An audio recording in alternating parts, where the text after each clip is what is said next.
ঠাকুর অনুকূলচন্দ্রের বাণীতে লিখেছে, পেতে চাস তো দিতে থাক, না দিয়ে যে পেতে চাস পাওয়ার বদল ছাই খাস, না দিয়ে যে পেতে চায় দুঃখ তাহার পিছে দেয়। আপনারা এতগুলো লোক এসেছেন, আপনার ছেলে খায় না, ছেলের জন্য ফল এনেছেন, খায় না, হচ্ছে নষ্ট হয়ে গেছে, ভাগাড়ে ফেলে দিলেন। এই যে মা বাবা ফল কেনে না এমন কোনো মা বাবা নেই কি? বলুন এখানে আছে কি না? ভালো ভালো ফল আনেন, ছেলে খাচ্ছে না, জোর করে খাওয়াতে চান তাও খাচ্ছে না, ফেলে দিচ্ছেন। অথচ ভাগবতে আসছেন, আজকে একাদশী তিথি, খালি হাতে এসে উদয় হয়েছেন, একটা ফল এনে মন্দিরে দিয়ে প্রণাম করেননি, ভাগবতের আসরে এনে একটা ফল দিয়ে প্রণাম করেনি।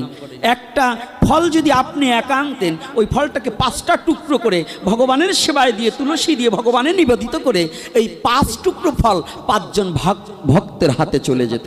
আপনার ভগবানের সেবা হতো, ভক্ত সেবা হতো, আপনার এহকাল পরকাল দুকালেরই প্রাপ্তি হতো।